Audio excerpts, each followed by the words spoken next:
South Wales Victorian border in the early 20th century, Murray grey cattle are now being found in some very unlikely places.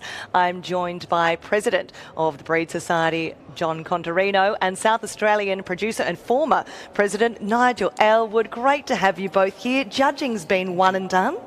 Yes, has done. Do we know the results? Yep. Mayfair won the Supreme Bull and also the Supreme Female. So he brought those cattle up from Sydney. Yep, so they moved them all up here from Sydney. Well worth the trip. After a successful showing in Sydney Royal. His breeders group got placed second overall for Sydney Royal as well. So yeah, he had some pretty high calibre cattle. Well, speaking of high calibre cattle, this is an Australian breed, proudly so, that is genuinely making waves overseas. John, it was only this week, or it is this week, that the African continent will receive its first ever Murray Greys. Yeah, that's correct. Monterey Murray Greys in Western Australia, Gary and Julie Buller. Gary's been involved with Murray Greys for 56 years, and he started his own stud in 1975. He runs about 520 breeders. So a delegation for Botswana, through the direction of their president, because they are a republic, they were over here on a sourcing mission to restock the agricultural and particularly in the cattle industry. They were really taken by the quality of the Murray Grey. So they're taking, on Monday they leave 3 heifers and 1 bull, and up between 500 and 1,000 straws. They'll go into a research centre over there. They'll go into an embryo program, and then from there they will move them out into the cattle industry.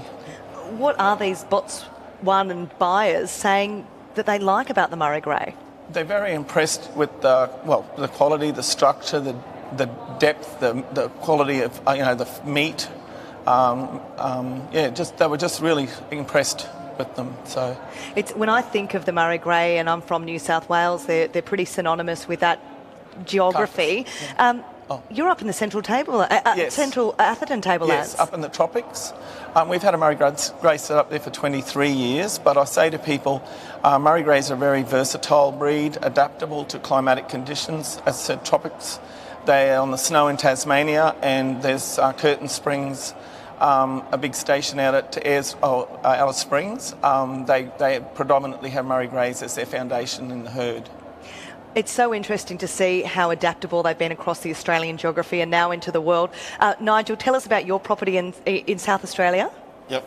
We were originally on the Eyre Peninsula, and we relocated in 2010 to the southeast to take the stud further. But yeah, we've been breeding Murray Greys for 28 years as a registered herd, but my family first got Murray Greys back in 1974. So yeah, it's been a lifetime passion of mine to run Murray Greys, and I think they're a great breed and very versatile and suit the drier environment as well as anywhere in the world. So yeah. I heard a rumour they've now caught the eye of the royal family in the UAE. Yes, it is. It's amazing. We've got 20 females heading over there. Heads gone over there. That was earlier this year, and 2 bulls, and they come from the Graham Hobbs's family, which is their stud in Mylong. So yeah. Isn't it fascinating to think all the way from the Central West to the UAE, you're going to have Murray Grey cattle.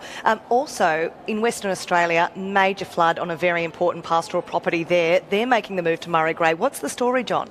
They have had what they are saying is a once in a 1,000-year flood, and because with that they lost cattle and destocked, and so now they're looking at restocking, and they're focusing primarily on Murray Greys. They have one property that's approximately 6 million acres, and another smaller property which they're trying to source Murray Greys. Is that Mark Forrester's place? Yes, correct. Yeah. So significant land. Yes. That's now going to make the full transition across to Murray Greys. What have their comments been? Just that, again, the beef quality, and they meet all the specs on the market. Murray Greys are very successful in a lot of the carcass competitions. They're well placed in any of the major shows. So, yeah, they're a beef-producing animal. So. And Nigel, I hear the Brazilians and the Argentinians have been long-term fans. Yeah, no, they've certainly starting to get a lot of traction, breed is over there, and they're looking to get more embryos and semen in, as well as America is taking a lot of embryos as well. So, and that's the thing, the Brazilians are pushing and promoting our breed over there quite heavily in the Murray Grey, straight Murray Grey, or the Greyman cross. So, yeah, it's an exciting time really, and I'm always talking to them on a chat group and keeping up with what's happening there and trying to help them promote the breed in Brazil. Proud Aussie breed doing big things overseas. I'm not letting you go anywhere because we've been asking punters around the grounds, how do they take their steak? Rightio. Sounds interesting. I like mine medium to well done. Yeah, rare to medium. Oh, middle of the road. Yes. Very nice to meet with you, Murray Grey enthusiasts there. John and Nigel telling us all about the Snowy Mountains breed and the Riverland breed that is now making waves in the UAE.